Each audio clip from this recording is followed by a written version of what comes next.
तो मैं आपसे कुछ निवेदन कर रहा हूं,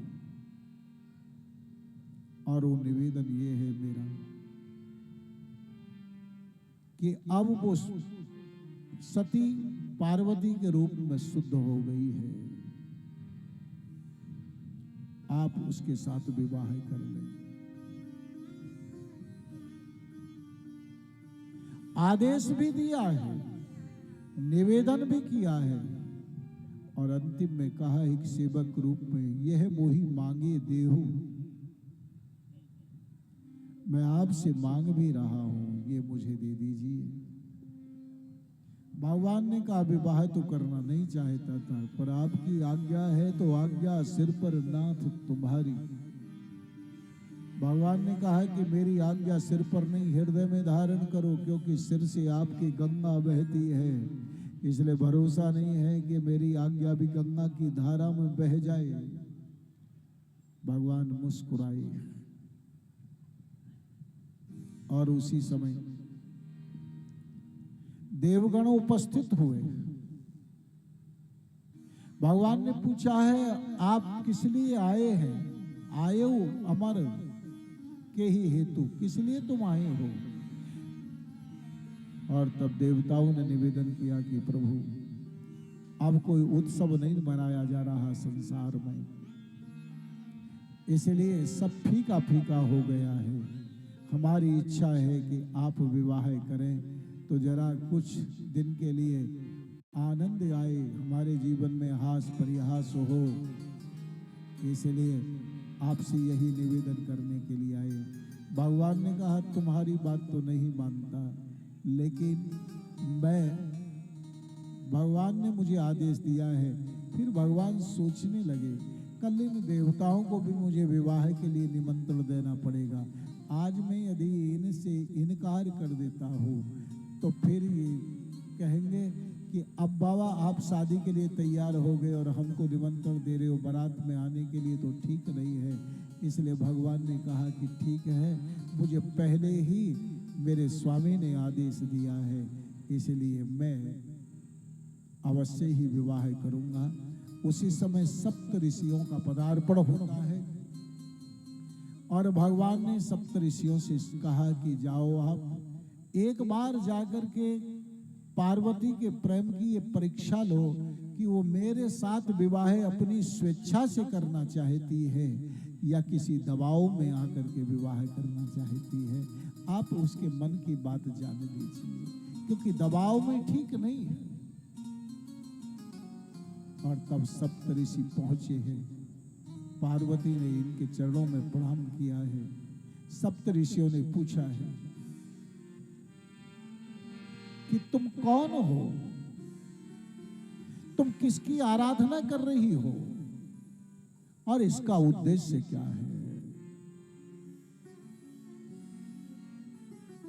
तब पार्वती ने कहा कि आप मेरी बात सुनेंगे तो मेरी जड़ता पर आप उपहास करेंगे मेरा, कि कैसी बात कर रही है। महाराज, मेरा बहुत बड़ा एक मनोरथ है। क्या है?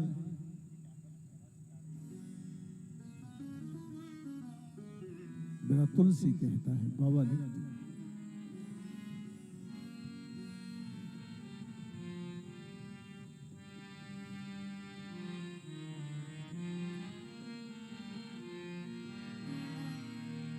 मानो हाथ पारा न सुने ही सिखावा, मन हठ पारा न सुने ही सिखावा, मानो हाथ पारा न सुने ही सिखावा, मन हठ पारा न सुने ही सिखावा, चैत बारी पर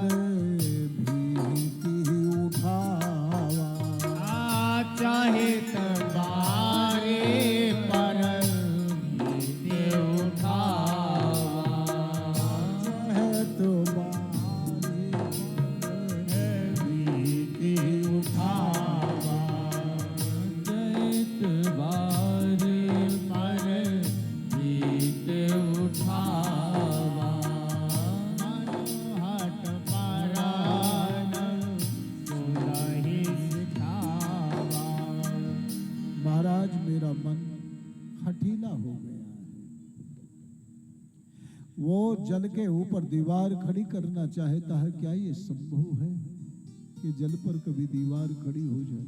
आज तो विज्ञान है, उसने ये चमत्कार करके दिखा दिया। दीवार कभी खड़ी क्या जल के ऊपर हो सकती है? मैं जानती हूं ये असंभव है सब, पर आप मेरे साथ तर्क करेंगे, इसलिए आपसे एक निवेदन करती हूं, क्योंकि जब कोई शास्त्रार्थ होता है दो पक्षों के मध्य में, उसमें एक पक्ष की पराजय निश्चित है, एक पक्ष विजेता होता है, एक पक्ष पराजित होता है। जब दो के पक्षों के मध्य में शास्त्रार्थ होता है, इसलिए आप मुझे बहुत ढंग से समझाने की कोशिश करेंगे, लेकिन पहले ही मैं अपनी पराजय कबूल कर लेती हूँ, स्वीकार कर लेती हूँ। इस प्रकार से मानो ऐसा निवेदन करके पार्वती ने तर्क का मार्ग बंद कर दिया है। देखिए मुनि अविवेक हमारा, देखिए मुनि अविवेक हमारा। आप मुझे जब तक ये कहें कि आखिर तो जड़ की पुत्री पर्वत की पुत्री से और क्या अपेक्षा रखी जा सकती है, वो जड़ता की ही तो बात करेगी। मैं पहले अपनी पराजय कबूल कर लेती हूँ, आपके साथ शास्त्रार्थ नहीं कर सकती। देखिए मुनि अविवेक हमारा, देखिए मुनि अविवेक हमारा। चाहे ही शिव ही सदा भरतारा, चाहो शिव ही सदा भरतारा। चाहे शिव ही सदा भरतारा, चाहो शिव ही सदा भरतारा। नारद कहा सत्य सोई जाना, नारद कहा सत्य सोई जाना। बिन पंखन हम चढ़े उड़ाना, बिन पंखन हम चढ़े उड़ाना। बिन पंखन हम चढ़े उड़ाना। बिन पंखन हम चढ़े उड़ाना। मेरा विवेक है, मैं जानती हूं कि ये असंभव कार्य है, फिर भी मन हठी हो गया है। शिव को ही पति के रूप में वर्ण करना चाहिए। सप्त ऋषियों ने कहा कि ये ज्ञान तुम्हें किसने दिया, ऐसी समझ कहां से आई तुम्हें, किसने, कौन प्रेरणा स्रोत था तुम्हारा? क्योंकि मेरे भाई बहन, लक्ष्य को प्राप्त करने के लिए 4 साधन हैं। पहला है साधक, दूसरा है साधन, तीसरा है साध्य, और चौथा है सद्गुरु। विनियोग, विनम्र। लेकिन यदि चौथा साधन नहीं है, मार्ग दृष्टा नहीं है, सद्गुरु जीवन में नहीं है, तो 3 साधन निष्फल हो जाएंगे। साधक निष्फल हो जाएगा, साधन निष्फल हो जाएगा, साध्य निष्फल हो जाएगा, कोई परिणाम नहीं आएगा जीवन में अगर इन तीनों का संयोग करने वाला सद्गुरु नहीं। विनियोग। एक गांव में एक बनी घटना, एक युवक ने अपने परिवार में चर्चा की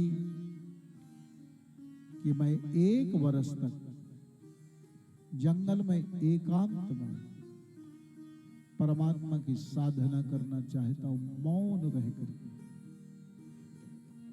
मेरे पास कोई ना है, मैं साधना करना चाहता हूं। एक कुटिया का निर्माण किया गया और ये उसमें बैठा साधना करने के लिए। गांव के लोग गए तो निवेदन कर दिया कि मैं 1 वर्ष तक मौन रह करके एकांत में साधना करूंगा, परमात्मा की कोई विक्षेप न करेगा, मैं किसी को मिलूंगा नहीं। कहा ठीक है भाई, उसकी साधना में विक्षेप नहीं करना। अब धीरे धीरे धीरे धीरे समय व्यतीत हुआ। उस कुटिया में से दुर्गंध आने लगी, वायु से दुर्गंध आने लगी। गांव के लोगों ने कहा कि भाई दुर्गंध ही आ रही है, ये कहां से आ रही है, खोज करो। देखा तो उस कुटिया की तरफ से ही, कुटिया में से उधर से ही दुर्गंध ही आ रही थी। लोगों ने कहा साधना कर रहा था, उसमें तो सुगंध ही आनी चाहिए, लेकिन ये दुर्गंध आ रही है क्यों? वायु के माध्यम से दुर्गंध आई। देखें कोई अनहोनी घटना तो नहीं घटित हो गई। गांव के लोग, परिवार के लोग जब कुटिया के निकट पहुंचे तो कुटिया में से ही दुर्गंध आ रही थी। कुछ घटना घटित हुई, अशुभ हो गया। किसी प्रकार से कुटिया का द्वार खोला तो देखा कि ये युवक मृत हो चुका था, शरीर क्षत विक्षत हो चुका था, कीड़े पड़ चुके थे, बहुत दुर्गंध थी। लोग अनुमान लगाने लगे कि ये साधना करने के लिए आया था, लेकिन इसकी मृत्यु कैसे हो गई? किसी ने कहा कोई जीव सर्प आदि ने इसको डस लिया हो बेचारा, और कहीं किसी को बुलाया नहीं, कोई इसके निकट आता नहीं था, इसलिए मर गया हो। किसी ने कुछ अनुमान लगाया, किसी ने कोई अनुमान लगाया, कहीं खुद कुछ ऐसा विषैला कोई पदार्थ खा लिया हो और इसीलिए मर गया हो। सब अपना अपना अनुमान लगा रहे थे, लेकिन उसके परिवार के लोगों ने कहा नहीं नहीं, ये भूखा मर गया। ओह हाँ, ये बात तो सही है, भोजन की व्यवस्था नहीं रही होगी इसलिए भूखा मर गया। परिवार वालों ने कहा नहीं। जब इसने निश्चय किया था और परिवार के सामने प्रस्ताव रखा था कि 1 वर्ष तक मौन रह करके, एकांत में रह करके साधना करूंगा, तो हमने संपूर्ण खाद्य सामग्री की व्यवस्था 1 वर्ष के लिए इसके पास रख दी। सब वस्तु थी, पर एक बात थी। बोले क्या? बोले सामग्री तो हमने 1 वर्ष के लिए प्रबंध करके सब रख दी, पर इसको बनाना नहीं आता था,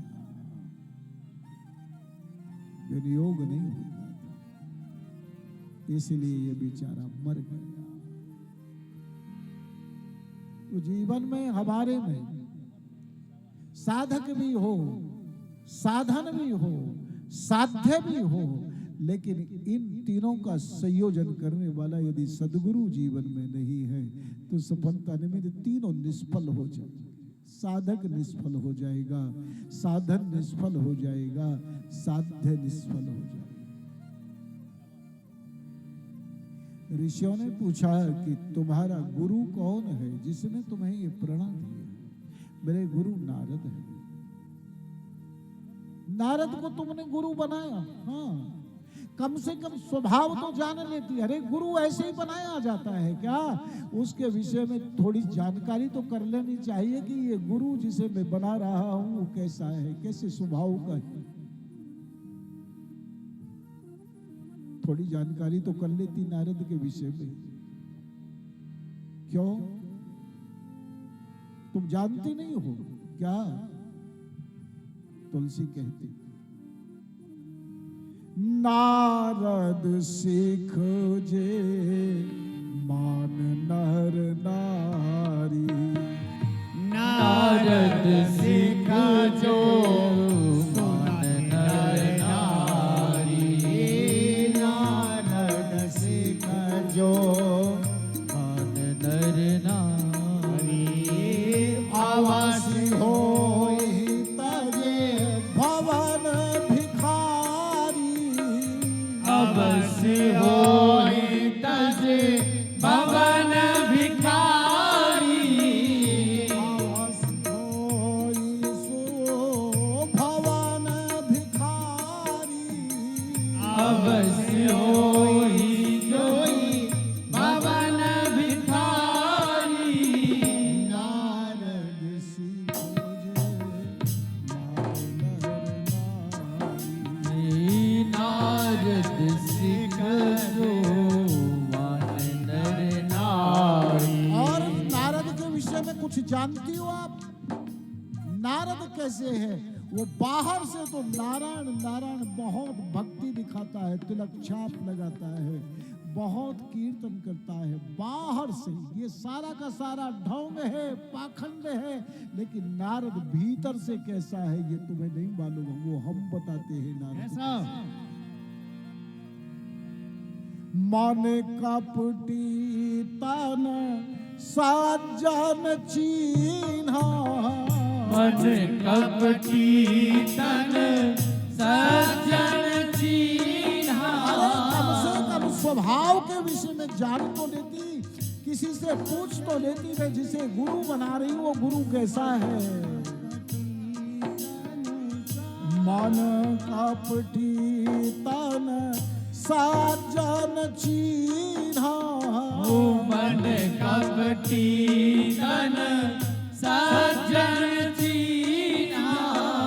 आप सरी से सब नीचे कीन्हा, आप सरिस सब कीन्हा। आप सरी से सब नीचे कीन्हा। आप सरिस सब कीन्हा। कैसा है वो? मन कपटी है, बाहर से सज्जनता साधुता का ढोंग दिखाता है,